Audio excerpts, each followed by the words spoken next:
Welcome to secret of சமையல். இன்னைக்கு நம்ம பார்க்க போறது ஒரு சூப்பரா ஒரு விப்டு கிரீம், இந்த மாதிரி இன்ஸ்டன்ட் விப்டு டாப்பிங் பவுடர் வச்சு எப்படி செய்யலாம் அப்படின்னு பார்க்க போறோம்.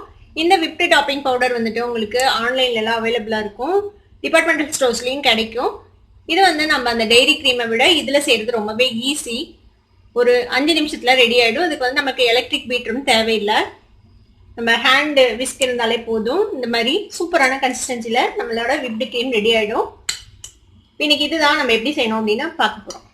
நம்ம எல்லாருமே கேக் வந்துட்டு இப்போ ஈஸியா செய்யறோம் வீட்டுல, ஆனா அந்த விப்டு கிரீம் டாப்பிங்க்கு தான் வந்துட்டு கொஞ்சம் கஷ்டப்படுறோம். டெய்ரி விப்பிங் கிரீம் வாங்கி அதுல இருந்து விப்டு கிரீம் செய்யறது வந்துட்டு கொஞ்சம் கஷ்டம். அது வந்துட்டு குவான்டிட்டியும் நிறைய இருக்கும், நம்ம வாங்கி ஸ்டோர் பண்ணணும், அதை கொஞ்ச நாளே யூஸ் பண்ணிடணும், ஓப்பன் பண்ணா அந்த மாதிரி நிறைய பிரச்சனை இருக்குது அதுல. ஆனா இந்த மாதிரி நம்ம பவுடர் டாப்பிங் வாங்கினோம்னா கொஞ்சம் ஈஸியா இருக்கும்.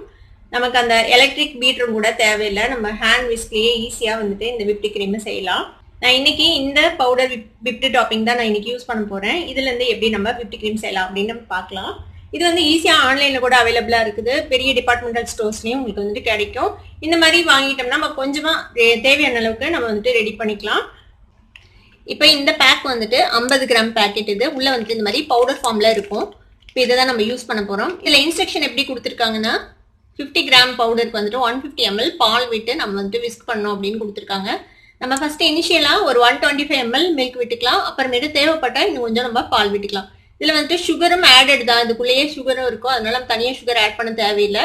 உங்களுக்கு ரொம்ப இனிப்பா வேணும் அப்படின்னு நினைச்சீங்கன்னா மட்டும் 1 டீஸ்பூன் 2 டீஸ்பூன் நீங்க சேர்த்திக்கலாம் சுகர் பவுடர். இப்போ நம்ம இதை எப்படி செய்யலாம்னு பார்க்கலாம். இப்போ இந்த பவுடரை நம்ம ஒரு பவுல்ல போட்டுக்கலாம்.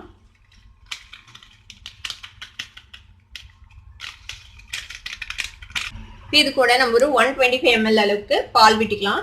இது வந்து நல்லா சில்லுன்னு இருக்கிற பால், இது காய்ச்சி ஆற வச்சு நல்லா சில் பண்ணி வச்சிருக்கேன் இந்த பால் ஃப்ரிட்ஜில் வச்சு. இது வந்து நீங்க இந்த மாதிரி ஒயர் விஸ்க் வச்சும் நீங்க வந்துட்டு பீட் பண்ணலாம், இல்லைனா இந்த மாதிரி ஹேண்ட் பீட்டர் வச்சும் நீங்க வந்துட்டு பீட் பண்ணலாம், இல்லை எலக்ட்ரிக் பீட்டர் இருந்ததுன்னா இன்னும் குயிக் ஆயிடும். நான் இன்னைக்கு இதுல தான் செய்ய போறேன். இப்போ நம்ம இதை வந்துட்டு பீட் பண்ண ஆரம்பிக்கலாம்.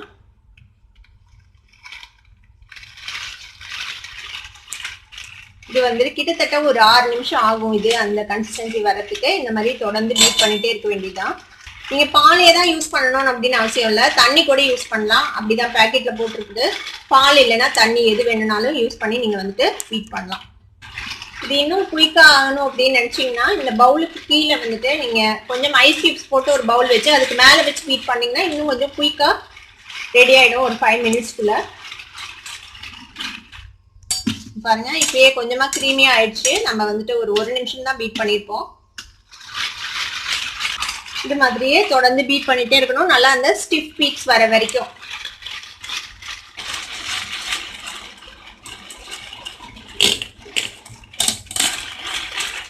ஒரு 2 நிமிஷம் ஆயிருக்கும். இங்க பாருங்க இப்பயே ஓரளவுக்கு சாஃப்ட் பீக்ஸ் வர ஆரம்பிச்சிருச்சு. இன்னும் கொஞ்ச நேரம் பீட் பண்ணலாம் நம்ம ஸ்டிஃப் பீக்ஸுக்காக. இப்போ கிட்டத்தட்ட ஒரு 4 நிமிஷமா நான் பீட் பண்ணியிருக்கேன். 4 நிமிஷத்துலேயே இது கிட்டத்தட்ட ரெடி ஆயிடுச்சு. பாருங்க ஓரளவுக்கு ஸ்டிஃப் பீக்ஸ் வர ஆரம்பிச்சிருச்சு. இதுல வந்துட்டு நீங்க உங்களுக்கு ஃபிளேவர் ஏதாவது வேணும் அப்படின்னு நினைச்சீங்கன்னா இதுல வந்துட்டு வெனிலா எசன்ஸ் இல்லை சாக்லேட் சிரப் அந்த மாதிரி எது வேணுமோ நீங்க வந்துட்டு இதுல போட்டுக்கலாம். நான் இது எந்த ஒரு இது இல்லாமையே இது வந்து நல்லா டேஸ்டியா தான் இருக்கு. நான் ஸ்வீட்னஸ் வந்து கொஞ்சம் மைல்டா தான் இருக்கு. இது உங்களுக்கு தேவைப்பட்டா இன்னும் கொஞ்சம் சர்க்கரை வந்துட்டு பவுடரா சேர்த்திக்கணும். மில்க்கும் கூட 125 ml சரியா தான் இருக்குது. இதுக்கு தேவைப்பட்டா இன்னும் கொஞ்சம் ஆட் பண்ணிக்கலாம், ஒரு 2 ஸ்பூன் அளவுக்கு. ஒரு 5 நிமிஷம் இந்த மாதிரி நல்லா ஸ்பீடா விஸ்க் பண்ணிருப்போம். இப்போ நம்மளோட க்ரீம் வந்துட்டு பாருங்க ரெடி ஆயிடுச்சு.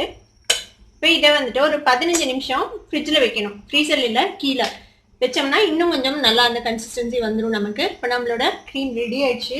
பாருங்க நல்லாவே ஸ்டிக் பீக் வந்துடுச்சு. இந்த மாதிரி கொஞ்ச நேரம் ஃப்ரிட்ஜில் வச்சோம்னா நல்லா அந்த பீக்ஸ் வந்துடும். இப்போ இதை வந்துட்டு இதில் இருக்கிறத எடுத்து நம்ம ஃப்ரிட்ஜில் வச்சிடலாம். இது அப்படியே பாருங்க சூப்பராக நம்மளோட விப்டு க்ரீம் ஈஸியாக ரெடி ஆயிடுச்சு. டெய்ரி க்ரீம் மாதிரி ரொம்ப கஷ்டப்படாமல் ஈஸியாக ரெடி ஆயிடுச்சு. பாருங்க இப்போ இது இப்படியே நான் ஃப்ரிட்ஜில் வச்சுட்டு போகிறேன். 15 நிமிஷம் ஃப்ரிட்ஜில் வச்சு நம்ம எடுத்தாச்சு. நம்மளோட சூப்பரான விப்டு க்ரீம் ரெடி ஆயிடுச்சு. இதை வச்சு நீங்கள் கேக்கு ஐஸ்கிரீம் எது வேணாலும் நீங்கள் வந்துட்டு டெக்கரேட் பண்ணலாம். இதுல வேற ஃபிளேவர்ஸ் வேணும்னாலும் நீங்க வந்துட்டு ஆட் பண்ணிக்கலாம். இதுல ஆட் பண்ணி நீங்க மிக்ஸ் பண்ணினா வேற ஃபிளேவர்ல விப்டு கிரீம் கிடைச்சிடும்.